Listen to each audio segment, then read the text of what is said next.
Hello, guys. Welcome. Here we are. Let's Get Kicked Out podcast. And tonight we have two special guests. We have to the right Latrice Daly, and we have Linda Faye. And so these are two special women who are here to talk about an important topic that a lot of people are trying to hide from talking about. They're afraid to discuss it, but it's something that really needs to be talked about, especially in our community, and that's the mental illness in the Black community. So before we get into it, I'm gonna let these two lovely ladies talk about something about themselves, introduce themselves to you guys, and also mention their businesses. All right, I'm Latrice. My first business is called To Encourage Inc., where we do consultations, training, motivational speaking, and counseling. Just a little counseling. I also have Date Night with Jesus. Check us out this Friday at Precious Studios for our Date Night with Jesus pajama party. That's for singles. That's for anyone who's wanting to cultivate their relationship with Christ. Great. Hello, I am Linda Faye of Healing Transformations, LLC. I am the CEO and lead therapist there, and we provide individual, couples counseling, family therapy, and the list goes on. We enjoy just mending the community by addressing the issues that's plaguing our society today. Good. So at the end of the show, make sure you have your pens, your pad, and so that we'll run it by you again so that you can write it down. But we definitely don't want you to miss that. You guys check those ladies out on their sites and make sure you check in with them. But okay, let's dive into mental illness in the Black community. And we've already created some questions that we're going to ask the guys, but we also want them to just kind of like tell us what they know and what they feel is important for you guys to hear. We also want to tackle just the stigma of just mental illness and why, it's an uncomfortable topic. So the first question we prepared was just wanted to know, basically we're targeting dating. Just when you're dating someone and they might have a mental illness or disorder, what are some suggestions on basically how you would approach that person? Well, first you would approach it by understanding you can't fix them. So if they're having mental issues, there's nothing you can do to fix or stop that issue, but provide support if you can. Also set boundaries with it so you won't be overloaded in trying to help. It's hard when you're watching somebody drown in their issues and you want to do something about it and you feel powerless to do so. So understanding you got to set your boundaries with them, their illness, and they need the help that they need. You can't come in and save them. So I've seen that so many times where you may have someone dealing with bipolar or schizophrenia. Those are mental illnesses, and there's nothing you can do. You can't love it away, you can't sex it away, you can't drink it away. They need help. And a lot of times if they don't get the help that they need, those symptoms and characteristics of damage the relationship. And it's something they can't control, but as long as the partner understands what those diagnoses truly are and the characteristics of it, maybe they'll be able to be supportive and see whether or not this is something they want to take on for the long run. Okay. What do you think, Therese? Okay. I was just gonna say in general, when we talk about dating, we're talking about qualifiers. And so one of the things I would say is date someone who nurtures and have good mental self-care. So we talked about mental illness. So mental illness is when you have a diagnosed mental illness, but we all have mental health, right? But we can have symptoms, right, that are brought on that exacerbate or make our mental health go into a negative place if we're not taking care of ourselves. So I feel like that should be a qualifier. You want someone that is taking care of their mental health just like they're taking care of their physical health, right? We want the guy with the six-pack,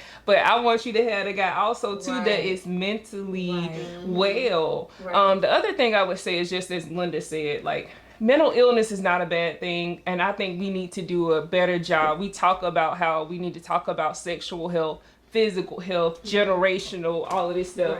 But I would say the main thing too in dating is talking about mental health. Talking about your own mental health will actually allow the opportunity for that person to talk about their mental health. If it's something that's running in their family, if they deal with seasonal depression, if they have daily anxiety. And it's not really something to run away from, but you do want to date someone that is managing their mental health, that is nourishing their mental health, because if not, it's just going to make for a negative relationship. And I would say one of the common things that I see is trauma bonding. Is Oh, people are, yes. you got my Yes. sickness or you have my same problem. So you deal with rejection issues or abandonment issues. And because we have the same issues, I'm bonding with you. You think that's chemistry. That's No. a trauma bond and it's No. toxic. So I would say that's one of the main, I work with adolescents as well Okay. and young adults. So I would say for me, that's one of the main things that I see among my adolescents is like they have this strong codependent relationship and they're bonding from a place of their trauma. Is not necessarily Yeah. chemistry, Yeah. and they can't distinguish between the two. Wow, perfect. wow, that's deep. You two both said some things. Luna, you talked about boundaries, and Latrice, you talked about like identifying those things even before you start relationships with these people.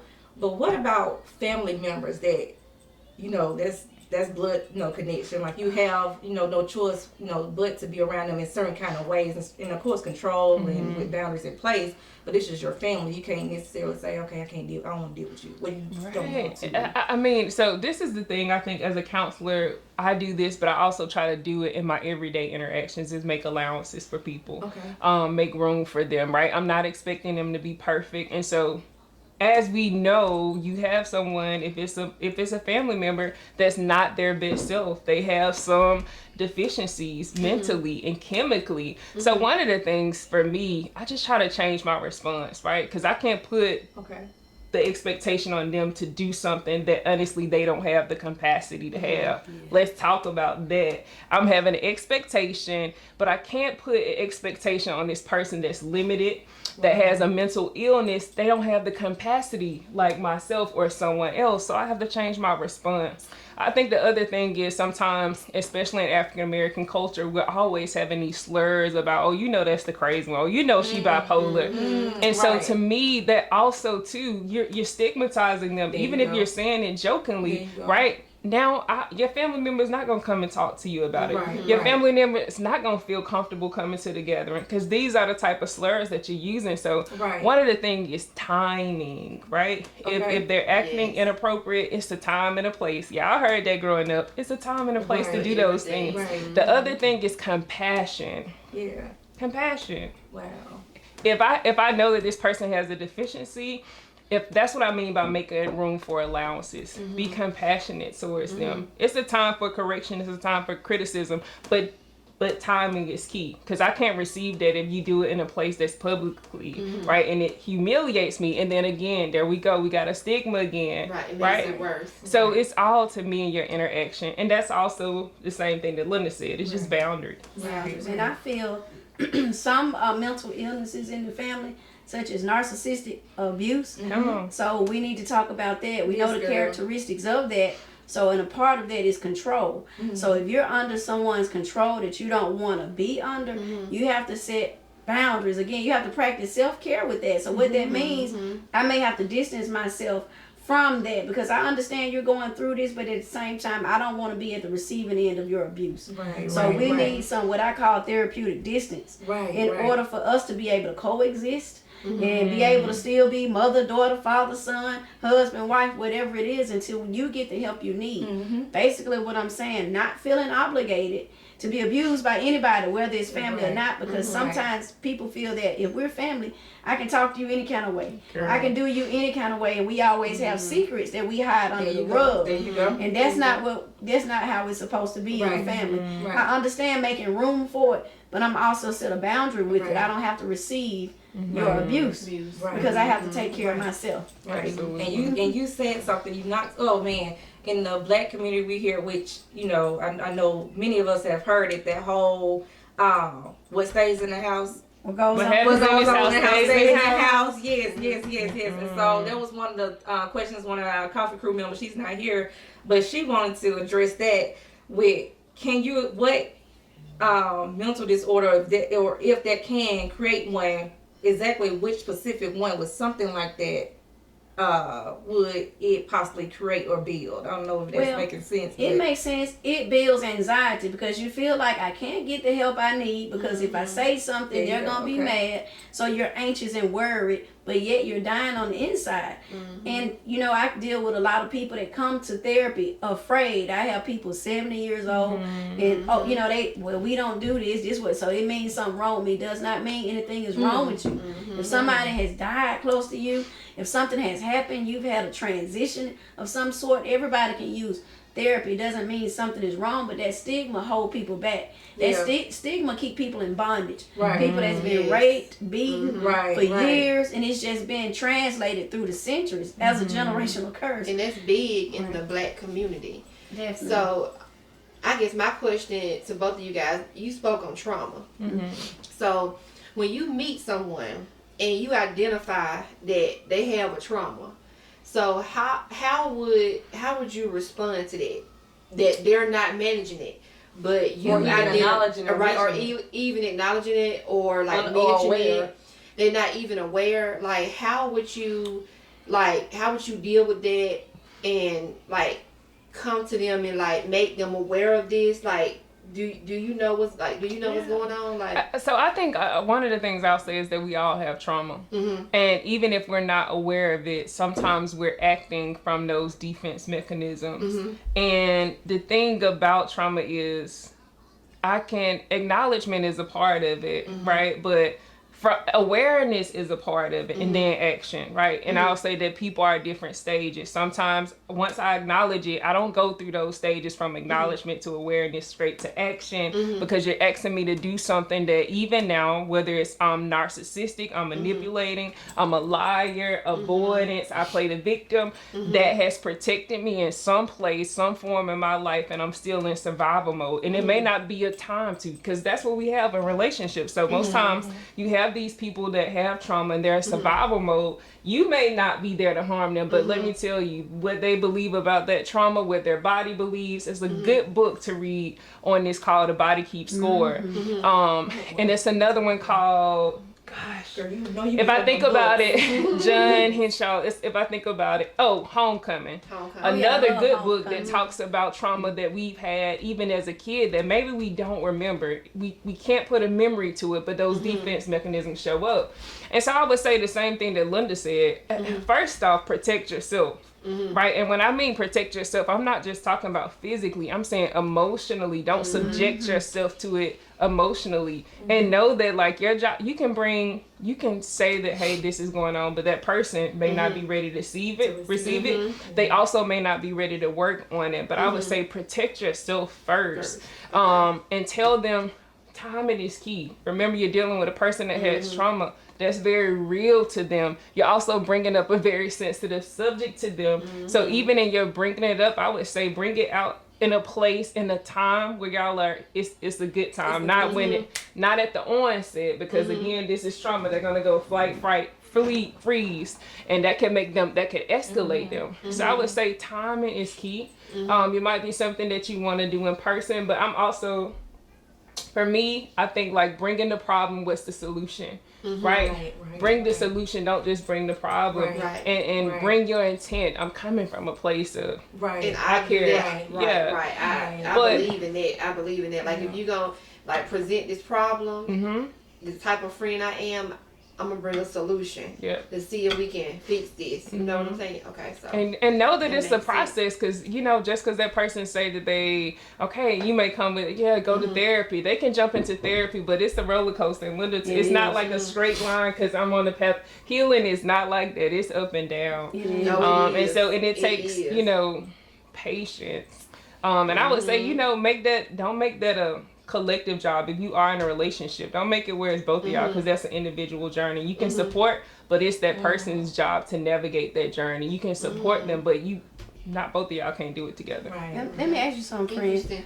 So, and just go with me here. So if you're with somebody, not that you fully invested in a relationship, how do you feel about saying, this is my boundary and I don't wish to move further? Or do you feel like that's going to injure them further if you say you need to get help first before we can come together? And did you see my body language?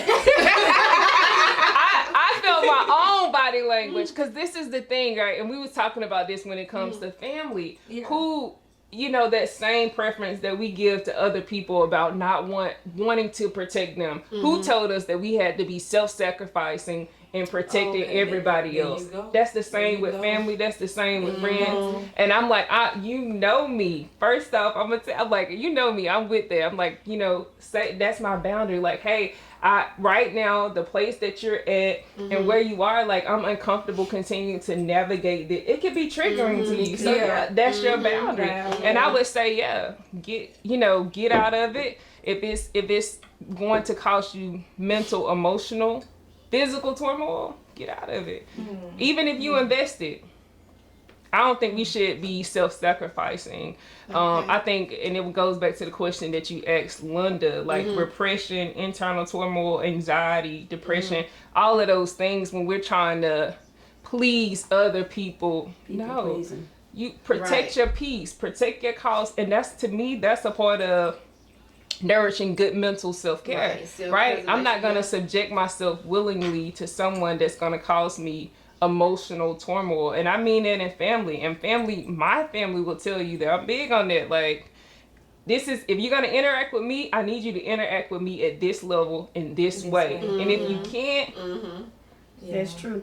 And I was thinking back on something too. A lot of relationships sometimes, and I'm not trying to play devil's advocate in this, but we try to save people. They're abusive.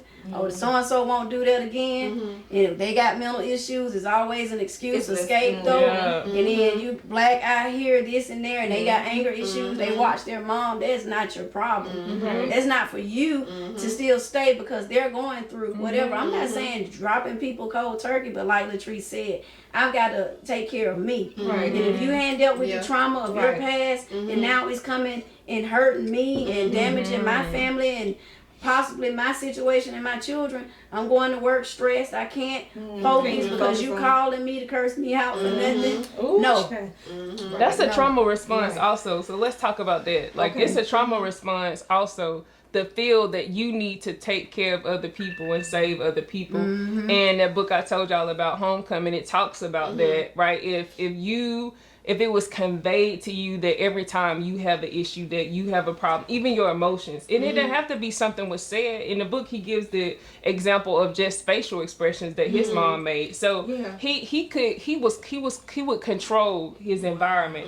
His stuff was just in here because he thought it was his job to take care. I got to take care of people, right? And sometimes if we've learned that that's how I get love when I take care of people. Ooh. That's what What's we're that? doing. So when I see a sick person, that ain't a red flag to me. That's appealing to me, right? Because that's also a trauma. Here's somebody I can take care of. Ooh, girl. And Because feel we've responsible learned for it. that that's how we get love is by taking care of other people or doing or giving. But that's a trauma mechanism as well. That's a trauma defense mechanism as well. I'm glad you touched on that because I was talking to a friend earlier today. And we talked about that Superman trying to save. Superwoman too. Yeah, that rescue. I got to be the hero Yeah. mentality. And I was like, I don't really agree with that. One, especially with addressing our men, just trying to be that, that superhero. Oh, I'm invincible. Nothing can hurt me. Yeah. I'm impenetrable. Nothing can touch me. And I was like, I don't want to consider you or even think of you like that because, one, I don't want to ever think that there's nothing I can do that won't hurt you. Yeah. And then I think I have to be careful how I deal with you. I want you to know that, you can hurt. Yeah, things can bother you too. It's okay So for you to important. cry. Yeah. So I was like, I don't ever want to be like, oh, you're my Superman. And the environment Because exactly what you're saying is reinforcing the idea that I have to be super, that I can't show human flaw, right? And I had to, when people would say like, oh, you're perfect, I had to ask myself, how am I reinforcing this, right? Am I being vulnerable with these people? Am I being transparent because they think I have no issues? And I'm like, Right. But also just as much as people may say that you wear the cape, sometimes the problem is we're not taking down that cape. We're not removing that mask and cultivating a place where people can see us be vulnerable or see us be transparent. And it's so important, like, You said something right there. to show that. Yeah. That's connection. That Yeah. builds connection. Right, because I was like, that's a way for even me allowing them to trust me with them. Yes. Mm-hmm. So that's great. I'm glad we're touching some major stuff. Yeah. We mentioned trauma bonding, narcissism, anxiety. Are there some other disorders you guys can name, especially within with the Black community, especially associating with even now going through the pandemic, going through racial injustice, all that stuff that we went through from the past 2019 up until now. Like, have y'all seen a lot of people coming in? What about like bipolar or like Or schizophrenia borderline? or Yeah, bipolar, schizophrenia. I feel like that borderline, lots of trauma. But I think like one of the things that we deal with just on a daily basis is depression. I mean, African American women. And one of the things in the culture of African American women, you won't hear them say that I'm depressed, I'm sad, I'm not feel like getting out of bed. Most of the time, depression feels like we're failing, like we're not doing enough. And then we do more, but we have no place to, no outlet, right? I mean, because we're piling more on our plate because we think we're not doing enough. I feel like that's one of the things that I see silently because we don't have those conversations to say, look, no, I'm for real, I'm not doing well. And this, my friend said this, you need people in your life that can see you beyond you, right? Because I need people in my life that when I say I'm vulnerable, I'm having a problem, if they only see me as Latrice the therapist, they're not they're gonna think that they have nothing to offer me. So I need people to see me outside of this role, outside of outside of the mask, right? I need them to see me and be able to hear me when I say I need help. Because a lot of times that's the other part. We're around people that even if we say we need help, because a lot of us are the fixers, the doers. They don't feel like they can offer us something. Well, girl, you always help me, so I don't know what I can say to you in this time. Anything, girl, a prayer. Oh, I know. People don't realize it could be one word that can save somebody, or it could be the death of somebody. I mean, words are powerful. So just not like doing things, but like the tongue is powerful. Come on, look, I just got chills because I'm like, I think the biggest thing that you can say to anyone with anxiety or that's dealing with emotional or mental turmoil is that I see you, or either me too. I think that's the most transparent, transformative thing, because a lot of times when we are having this internal turmoil, this depression, this anxiety, it's lying to us and it's telling us that we're the only person dealing with it. So if I hear me too, you didn't just disarm my whole anxiety and my internal dialogue, and now I can be vulnerable with you. Now I can be transparent. And I think to start having those conversations, we gotta stop jokingly calling our friends that's, she might be very up and down, real emotional, bipolar. Girl, she's schizophrenic. We gotta stop saying those things jokingly, because if that is something that's really going on with our friend, she's not coming to talk to us. Because we didn't joke with her. We've been calling her crazy. She's not coming. So I'm like, I think we have to stop being a joke about it. Because it's a joke until it's not funny. It's a joke until we really on the 11th floor and we coming to see you on the psych ward. Exactly. So we got to stop joking about it. I know like during the pandemic, well, like the beginning part of last year, me and Carrie, as far as like healthcare workers, it was until you like you said, like when you sit down and you really like let your hair down, express yourself to people, you look around, they going through the same thing. Like we all in this together, and so many of us were like depressed, and we didn't even realize it. But when we sat down with each other, it was an eye opener. All of us were going through the same thing, because we going through this pandemic together, where we're trying to take care of patients and take care of ourselves and our family. So it was that was big last year. Like during that time period, like a lot of people outside of healthcare, they were calling and checking in. Mm-hmm. But as for me, it felt hard to even like they asked how you doing, how you process say it. it. I really couldn't talk about it. It's like they're not gonna understand. Mm-hmm. They can't relate. They're not, you know. So the only people I felt like I could actually just like take that down and talk about it, and just be open was with other healthcare workers going through the same thing. Yeah. So yeah, I definitely understand that. And yeah, I got on the shirt. This shirt, I'm gonna let y'all read it. I was talking to Linda before we started the whole thing now. And this shirt expresses probably what a lot of people might feel. Yeah. But I want you guys to kind of talk about this though. Because a lot of people don't even try to even connect with people from the fear of Rejection. Rejection. So let's kind of get on that because we talked about, you know,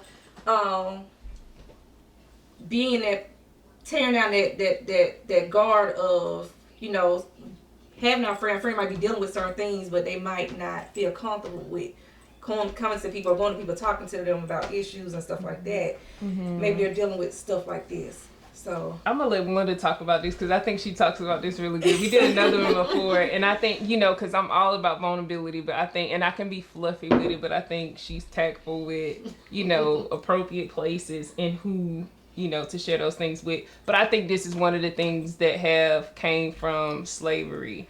That you talk about rejection in general, the African American culture, not only were we rejected by society, but God, we reject each other. We reject each other. Said something right there. I think girl. that's the biggest thing. Yeah. Even if when we talk about things having to be quiet, kept quiet, I feel like the other part is we built this lie. We are resilient people, but it's this hardiness that I can't say. If I say I'm dealing with this, it's this idea that we have to be hardy, that we have to be strong. And I'm like, man, And if you say something, you might look as if you're weak. yes. There's a lot of people dealing with that, but the thing is, I hurt just like everybody else. Exactly. And we, you know, a lot of us lead our own households, and we have children that look up to us, and at the same time, we hurt too. But getting back to your rejection and abandonment, like Latrice said, that does come from generational rejection. That's rooted in somewhere to where I won't even bother to say, because I know you can say goodbye to me at any time. I won't even bother to say hello because I fear if I get close to somebody else, that's another attachment wound. I like to call myself an attachment therapist because I believe in we all have an attachment style, avoidant, anxious, or disorganized. And sometimes that anxious attachment will be like, well, if I attach to this person, if they don't tell me that they love me, if they don't tell me this and this, they don't want me. It wants you to work. That Exactly. anxious is working. And avoidance is, let me just avoid this altogether. Yeah. You know what? Let me ghost you. Because in society now we have so much ghosting. One minute somebody talking to you, next minute they gone. Zombifying, breadcrumbs. Breadcrumbs. Bread. Push it away, pull you in. What are we doing? And how about we doing nothing? How about No, we're not getting nowhere we at getting all. nowhere at all. Not. Oh my Yeah, but goodness. see, it's time for us to wake up Right. and realize that Right. people do go through trauma, but at the same time, I think as African American women, aside from everybody else, we deal with it the most. We're the most rejected, the most not protected. Yes. Yeah, I mean, I've learned that through my own experiences, being a Yes. healthcare worker, going to the doctor. Nothing's wrong with you. I have clients right now dealing with the same thing, having aneurysms and different stuff, and the doctor tell them, you need to Diminish, lose weight. yeah. Right. You need to, Yeah. and that's it. That's all your problem is. Just Yeah. lose weight. Right. And that's not it. So we deal with so much rejection, so it's hard to even trust that anybody would want us or like us or even want to Right. engage Right. or attach. Man. So that's where that comes from because Ooh, we're so wow. used to it in all circles and all fronts. So it's easier for me to keep it in than to be vulnerable and risk somebody walking away again. Because that could have happened. A parent could have walked away. It's just set up.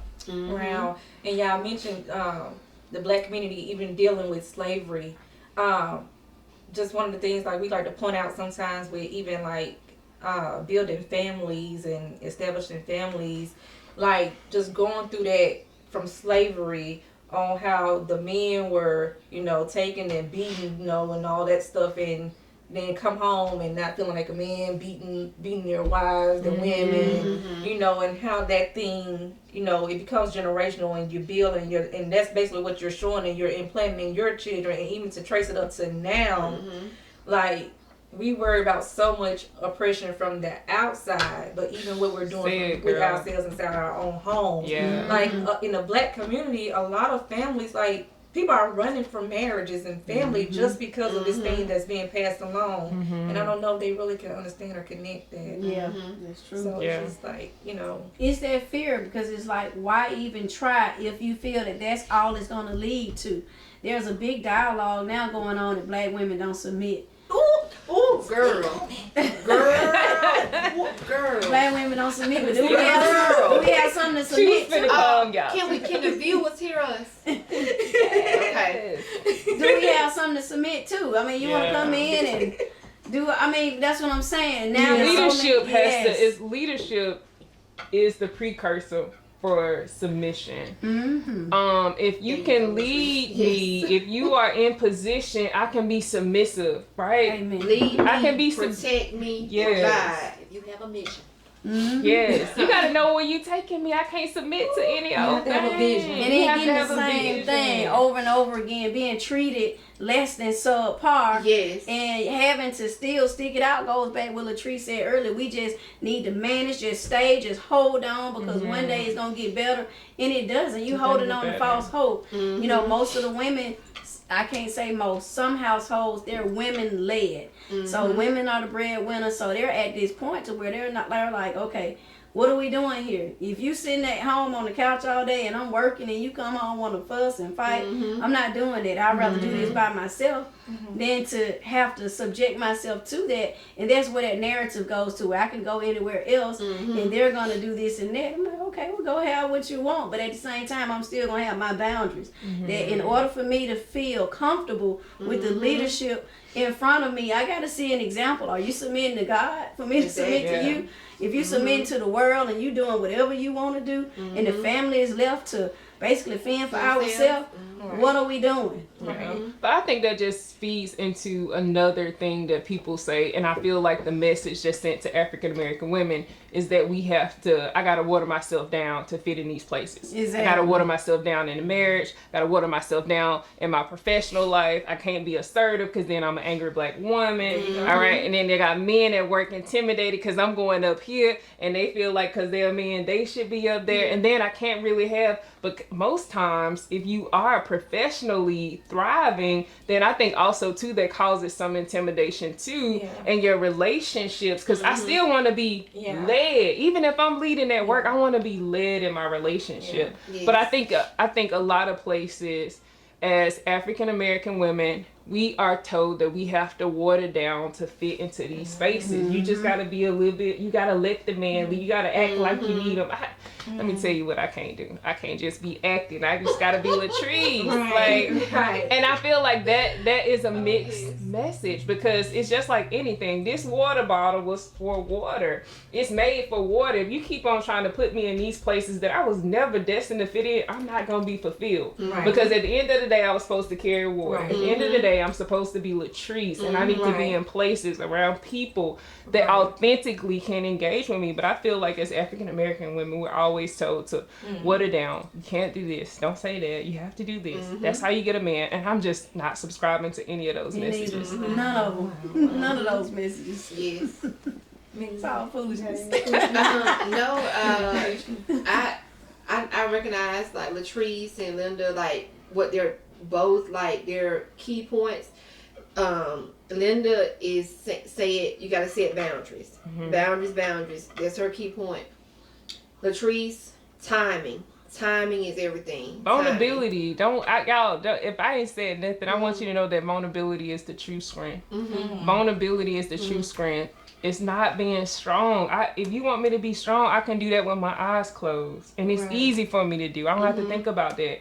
Vulnerability is the thing that takes intentional, and I'll say for me, vulnerability has been the most transformative thing in my life, with my relationships, with my friendships, even in my professional life. Brene Brown has this book called Dare to Lead. I'm gonna keep dropping books on y'all because I Girl, love keep to typing books. them down. Dare to Lead, and one of the Okay. one of the things that she was talking about is just being vulnerable, like saying, "Hey, I don't know this, but I'll get this back to you," right? Or sometimes when I know for me, when I was getting in a leadership position, I didn't want to make a mistake. I'm gonna make a mistake. Look for the mistake. Learn from the And see, mistake. I think that those, like, what are you saying, that vulnerability, that's like one of my flaws, because people are looking at me like, you always smiling, you always happy. Girl, yeah. I get sad. Trust me, Yeah. I do. I am vulnerable, you know. So I can see totally that. I totally agree, like, to what you're saying. So that was one of the things I had to work on. But of course, like you said, like when you have somebody that know you, like your true friends, like Carrie and some of my other friends, they know when I'm not myself, or they know, like, oh no, Megan, no, you lying. Like, no, don't try to put a front. And we don't have to share it with people. First, just start. For me, I just started with myself, disarming that I don't have to be strong. I don't have to be perfect. And it's okay that you don't feel good today, that you're not chipper, that you're not smiling. I smile all the time, got a beautiful smile. If I'm not smiling, then my face is really stoic. But I'm like, y'all, my cheekbones really begin to cramp from smiling all the time.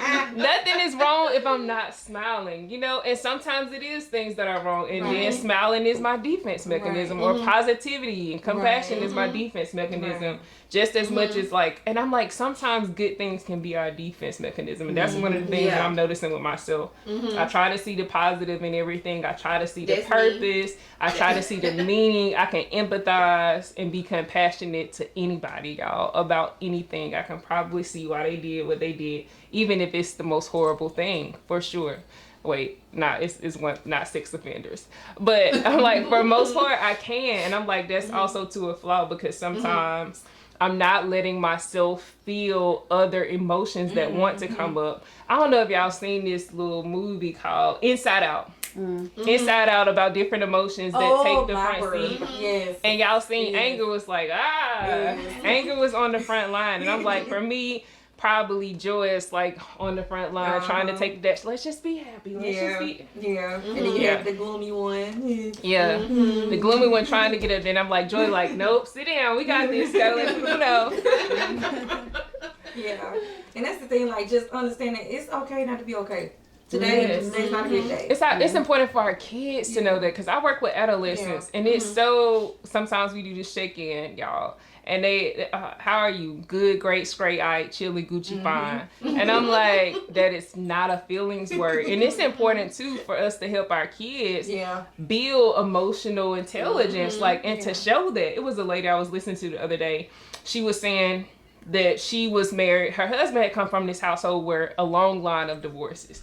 Hers was like, her parents had all of these problems, but she never got to see it. So it was behind closed doors. So that was one of the things that she was saying, is like, I didn't know how to be vulnerable in my marriage. I didn't know how to have a argument or deal with conflict, because in my mind, my parents had just showed me that everything is perfect, because it was all behind doors. And I'm like, our kids are learning that too. So it's important for us to show our emotions, to have those tough conversations with them, so that they know that it's okay, right? To cry, to feel vulnerable, to feel sad, to feel angry, feel mad.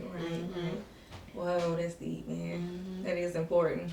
Can you give us, like, some ways on how to teach our kids, or even some things we could do with, you know, the younger kids, the youth and stuff, to actually establish that? Just asking. Look, I start with when I'm teaching my adolescents, happy, mad, sad, glad, angry. We're going to start with those 5, right? Because you can peel those back and you can get some of those more emotions that we know about: disappointment, grief, all of that, anxiousness. But we'll start with those 5. But I'm like, also, too, look how many times somebody asks you today, how you feel? I'm good. How you feel? I'm okay. How you doing? Y'all, we just say these protocol answers, and we're not even checking in with ourselves mentally and emotionally, right? So one of the things, too, is even when they ask you, Mom, how you doing? Is good. Well, if I'm honest, I'm not feeling good. I'm actually a little tired.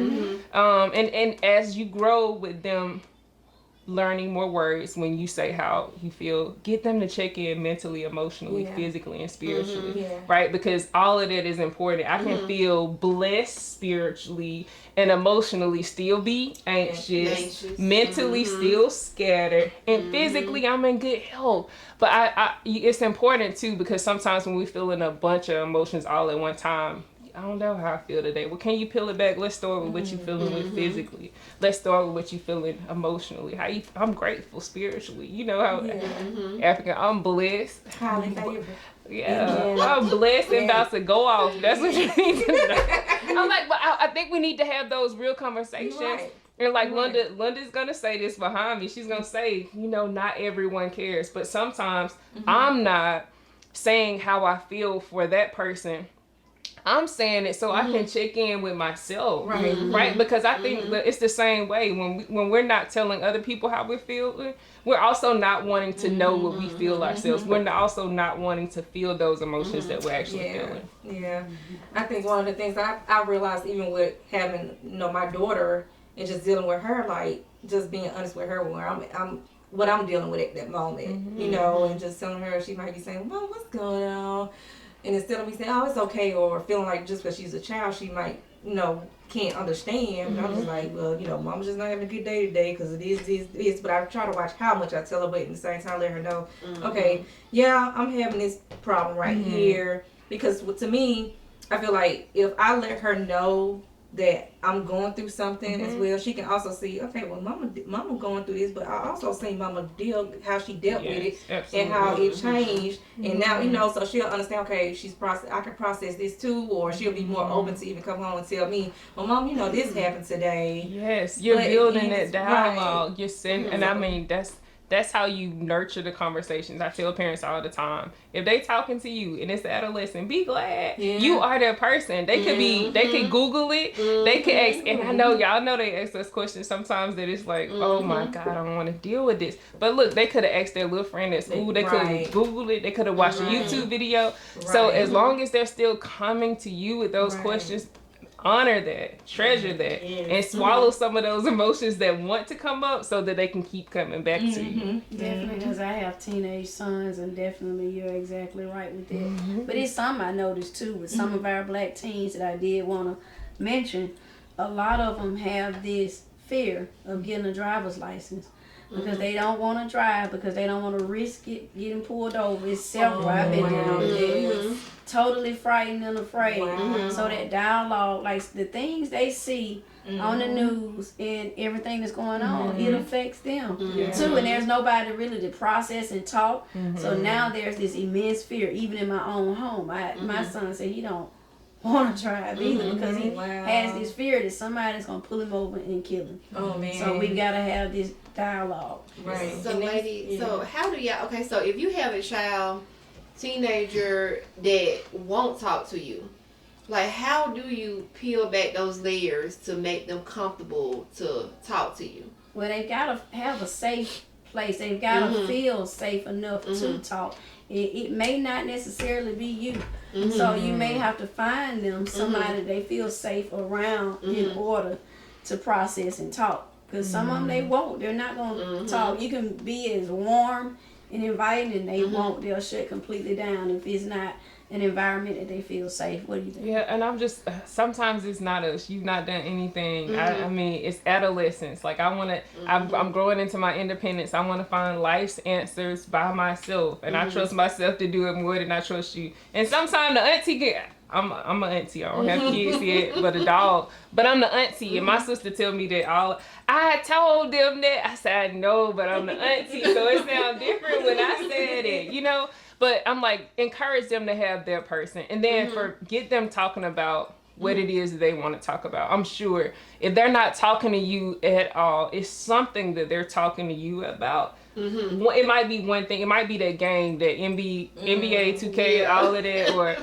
But I'm like, engage with them doing something that they like and have the conversation go in. That's what I call going through the back door. I can't come to you in the front door and say, let's sit down, have dinner, we gonna talk about your day. Right. Yeah. So when you on 2K, you watching your favorite show, I'm finna sit beside you and I'm finna get you to talking. Relax.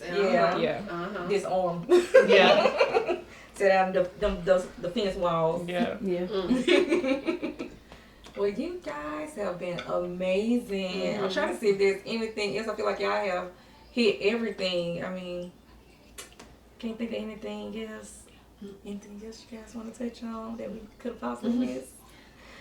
I want to say have a mental health self-care routine. Oh, yeah, definitely. Like that's Yeah. important. I mean, y'all know we talk about our physical health as African Americans, and we got people getting Pelotons, getting gym routines, and all of that. But it's so much more important to nurture good mental health. And by that, I mean having places where you can authentically be yourself.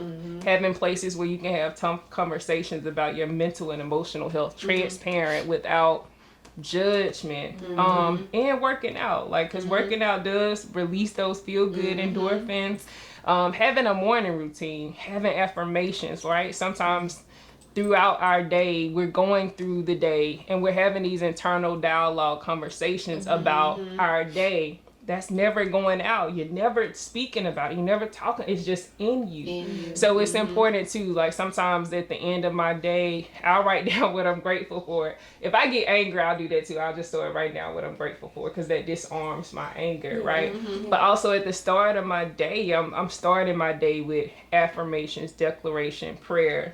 And I have people around me that I can be transparent. We have people sometimes that they only know the perfect version of you. It's the expectation that they have of you and they expect you to hold that up. And the moment that that's down, they're no longer your friend, right? Because they were using your perfectionist to uphold something in them. And you don't need places like that. You need places where you can unwind, you can be emotionally naked and still cared for. Reciprocal relationships. It shouldn't be relationships, and I mean it as friendships, even in your job. If you're constantly pouring, you need places that's pouring into you back. And y'all said y'all healthcare workers, so it's very important because we're already working to take care of everyone else. And sometimes because of that, we can have blinders on when it's a need that we have, or we just swallow it and keep going because we seeing everybody else need, but we need to take that space. Self-care Sunday, I'm a big component of it. Self-care Sunday, go hiking, 5 minutes for yourself, take a bubble bath, go get a massage. London now go and have self-care Thursdays where we go get a manicure and pedicure. Love it. Or just sometimes do nothing. Girl, They ain't doing nothing. Sunday, honor the Sabbath, girl. Honor the Sabbath, sitting in bed. I was like, keep waking up and going back to sleep until you can't no more. That's my self-care, like nails, pedicure, you know, just meditate and sleep. Just waking, just doing nothing. Let me sleep. Just let me go to sleep. And that's how we change it, right? That's how we change it. I know it may be places where you can't have these conversations, but one person can change it. It's the same when we talk about those generational curses. Maybe it keeps happening in your family, drugs, whatever, bipolar, but be big enough to have the conversation. You say the healing gonna start with me. This month I'm finna get help because I already see mom and them ain't doing too good. I'm about to go get help. It starts just like one person being willing to be courageous, being transparent and vulnerable. That's how it starts. Definitely. All right. Well, we got our answers to what we need to do as far as in the community on how to, you know, tackle mental illnesses. So you guys, we have a question in the audience. Y'all said I was gonna do this, but I have a question because I want to speak from when you see like certain people who are affected by schizophrenia, schizoaffective disorder, bipolar. Like when you see them like in the church or you see them out in the community and they may be having an episode. And I know sometimes in churches, some of these things are triggered by stimuli, you know, and they can get triggered easily. And even with people who got dementia. Absolutely. And one thing I've noticed in churches, we want to pray over them, and it's sensitive triggers and hollering and praying and casting spirits out. But they don't realize that they exciting them even more because of how they triggering them. Can y'all speak to that? Like just in that type of setting when we may notice or see somebody who's being triggered, like we may have an elderly person who is having dementia and they may be having an episode, or we may have somebody with schizophrenia and they may be being triggered. How can we approach them like the ministerial staff or the ushers even funerals. The thing is, I love God with everything in me. I know him as a healer. He is, but he also send people with those abilities to help people, mental health professionals. That's a mental health illness. And one thing I want to say, Latrice and I worked at a hospital before, and this man, he said his pastor told him to stop taking his medication. He was schizophrenic. Because he said, if you take that medication, that means you don't believe that you're healed. That man was in that hospital so defeated, questioning whether or not God, is still with him, because he took his medicine, but yet he's having an episode. Please don't, please don't tell anybody not to take their medicine. And that's dependent on their faith. That is not the truth. The medicine can come through healing. There's a lot of ways healing can take place. So when you take people's medication, just like you wouldn't take a diabetic's medication, we don't need to do that with people dealing with schizophrenia. They need to go to a hospital. They need to see their doctor to change that medication and dosage. At that point, if they're having an episode, you can make sure that they're not going to harm themselves, but make sure they get the proper care that they need by seeing a mental health professional. I'm all for prayer. We pray every day. But at the same time, he's also placed people like, y'all are healthcare professionals. We are mental health care professionals, but we have certain skills and expertise and talent to help with whatever that particular condition is. I couldn't go and be a respiratory therapist.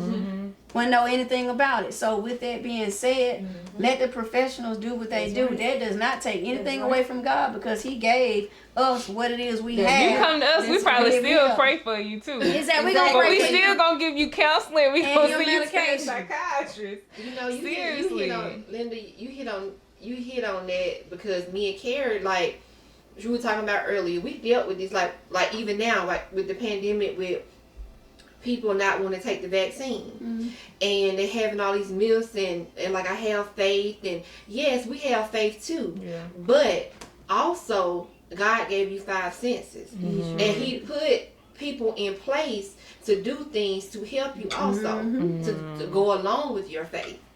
So that we dealt with that this past year. Exactly. One of the things when I have clients that's really, and I'm like most bipolar, schizophrenic, schizoaffective, these people are hyper religious. So you're right, you're doing more triggering than anything, and you might get them to go even far more down the rabbit hole. But I think educating my clients on, you a whole person. So you a mind, you a body, you a soul, you a spirit. So it's just like, even now, if I get a stomach ache, I might take some Tylenol, but if that stomach ache persists over 3 days, you know what? I'm going to the doctor, because I need to know where the source of that stomach ache is coming from. It's the same way with therapy. It's stuff you can do spiritually, and I'm a component that I want you to do your devotionals. I want you to pray, but then I also, because you are made up of a mind and emotion and a soul, I want you to go see a psychiatrist and a therapist, because it's the same way. Some of this stuff you can treat at home. If it exacerbates after 3 days, you still hearing command voices, you think the telephone reading your mind, you need to go to an actual therapist or a hospital, because you know why? They're going to be able to tell you the source of where that's coming from. And I'm like, I think we do that by, even with the church, as Linda said, respectfully. Justin said, respectfully, like, everybody just stay, let's just all stay in your place, because God made therapists, he made doctors, he made medication, he made anoint oil, he made the Bible. But look, I'm gonna tell you, healing can come through not just one place. And I would say, honestly, when you are in a place of healing, even mentally, you need to be going all aspects. You need to treat your mental, your emotional, your physical, and your spiritual. All of that for holistic healing to take place. Because that diagnosis has a physical component. There's an imbalance. And, with people not knowing, they're like, let me just lay hands on you. That's an imbalance.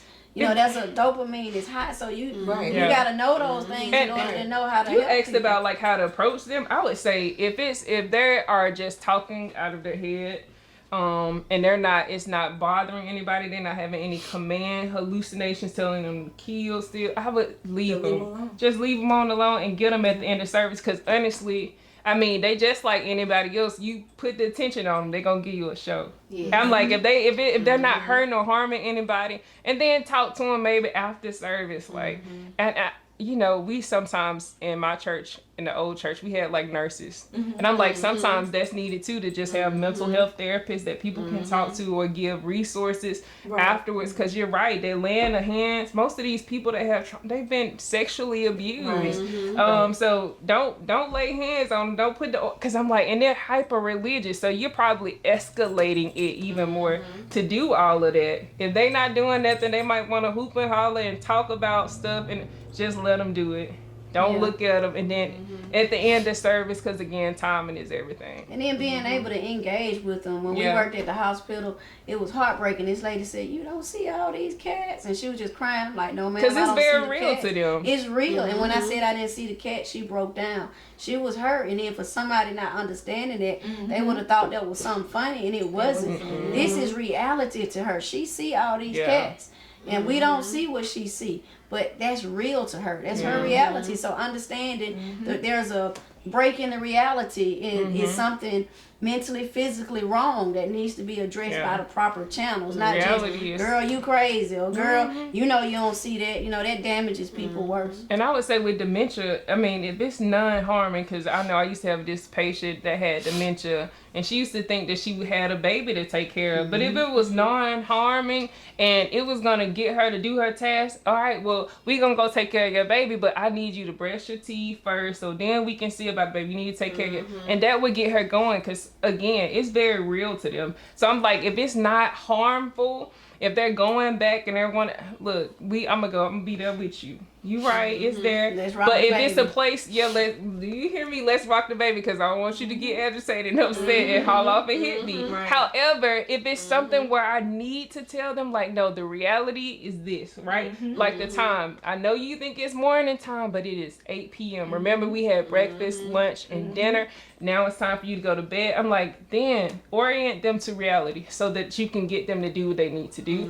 But if it's not harmful, I would say go ahead and just go with them wherever they are. Let them be there, and you be there with them, because that's going to be least resistance and going to cause them not to get agitated. That's great. That's great.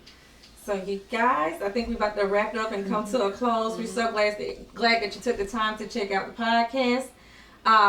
We're going to also let the ladies give you guys their information once again on how to find them. Miss Latrice Daly. Ooh, it's a lot. All right. Call to Encourage, all one word, Inc. Call, number 2, Encourage, INC.com. You can find me on Instagram. You can find me on Facebook. I'm also on YouTube. All right. My second thing, Date Night with Jesus, right? And don't forget, my birthday is on Friday. I have about 15 more tickets left. You don't want to miss this event, Date Night with Jesus, all one word. Not night with the G, but NITE, all one word. You can find it, and you can get tickets on Eventbrite, and you can find me again on Instagram as well as Facebook. All right, Healing Transformations, www.healingtransformationsllc.com. That's my website. I can be reached there through email, as well as if anyone is interested in any sessions. I'm on Facebook and Instagram as Healing Transformations, on IG and Healing Transformations LLC 1 on Facebook. All right, guys. So there you go. You got Let's Get Kicked Out. You can also find us on Let's Get Kicked Out _ podcast on IG. Also, you can find us on Facebook, Let's Get Kicked Out podcast, and also on Twitter, LGKO _ podcast. We thank you again for tuning in. And this is Let's Get Kicked Out. Coffee Crew signing out. Peace. Man, y'all are awesome.